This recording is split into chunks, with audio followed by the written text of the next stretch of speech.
This is the Canon RF 45mm f1.2 STM, not an L lens, STM. Usually f1.2 means expensive L lenses. This lens is positioned very differently. A quick overview: it's an RF mount, which is the Canon EOS R system. It's a prime lens, it's f1.2 maximum aperture, STM autofocus motor. It's compact, it's a lightweight build, and it's positioned below the L series.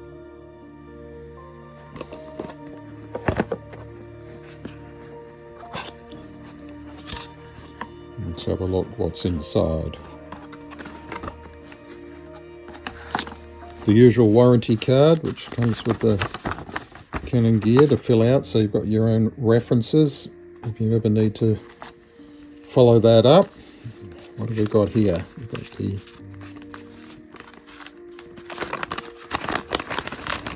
instruction sheet. So this sheet's got the info about the lens, some safety things, and the QR code there as well to go through.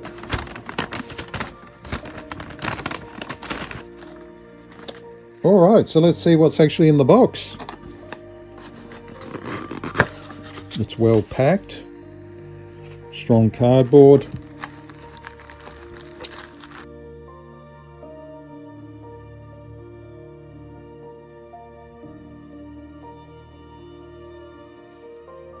And as you can see there, it's well protected there with the cardboard padding.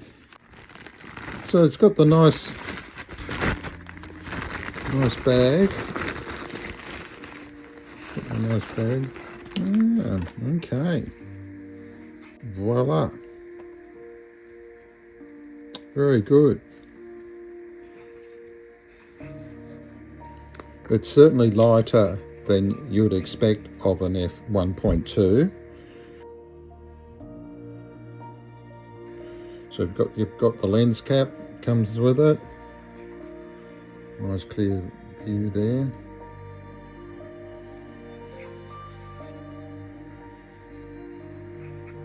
Autofocus, manual focus, autofocus. Got your nice lens hood. You've got the lens cap to go with it as well. And let's have a look. So we get the 1.2 factor in play.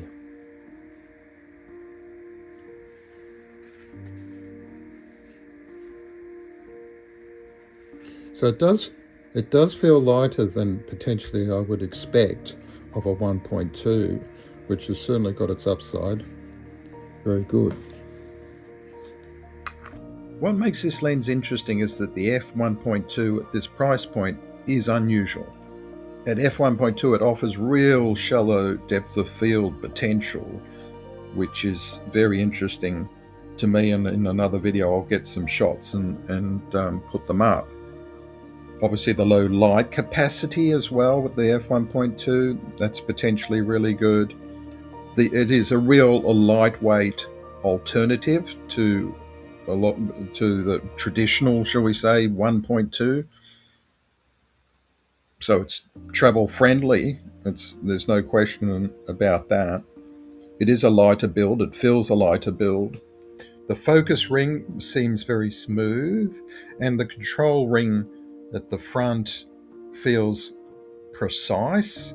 I'm not quoting specific prices because they do vary depending on where you are in the world, but this lens does come in significantly lower than something like the RF 50mm 1.2 L series.